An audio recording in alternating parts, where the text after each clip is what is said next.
السلام علیکم ورحمۃ اللہ وبرکاتہ۔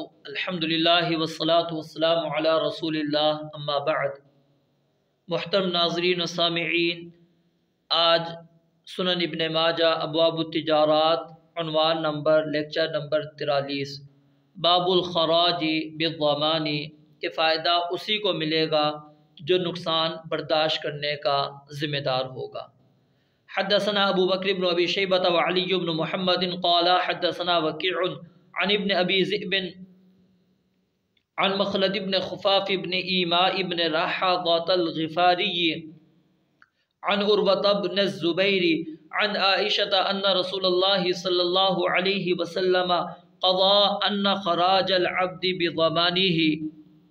ام المؤمنین سیدہ عائشہ رضی اللہ تعالی عنہ سے روایت ہے کہ نبی مکرم صلی اللہ علیہ وآلہ وسلم نے فیصلہ جاری فرمایا کہ غلام کا فائدہ اس کے نقصان کی ذمہ داری کے ساتھ ہے۔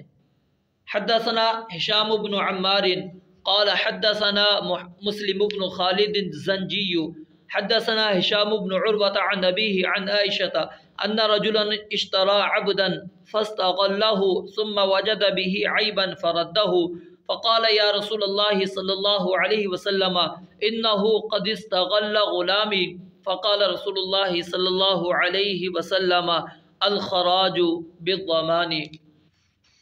یہ روایت شیخ حافظ زبیر علیزئی رحمہ اللہ ان کے نزدیک سند کے اعتبار سے ضعیف ہے۔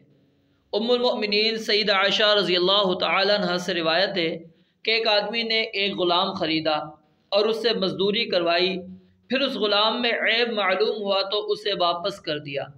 بیچنے والے نے کہا اللہ کے رسول علیہ السلام اس نے میرے غلام سے مزدوری کروائی ہے، لہٰذا وہ آمدنی مجھے دلوائی جائے۔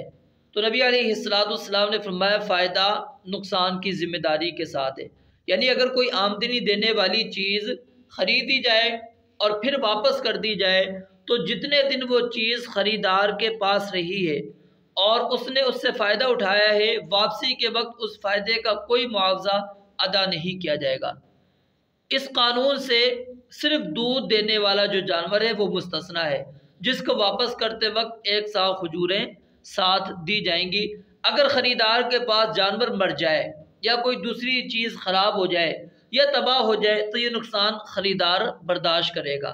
اس لیے اگر خریدار کو اس سے کوئی آمدنی ہوتی ہے تو وہ بھی خود رکھے گا، خریدی ہوئی چیز واپس کرتے وقت اس سے حاصل ہونے والی آمدنی بیچنے والے کو واپس نہیں دے گا، اور یہی بات درست ہے۔ اللہ رب العالمین سے دعا ہے رب العالمین سمجھنے اور عمل کرنے کی توفیق عطا فرمائے۔ وآخر دعوانا الحمدللہ رب العالمین۔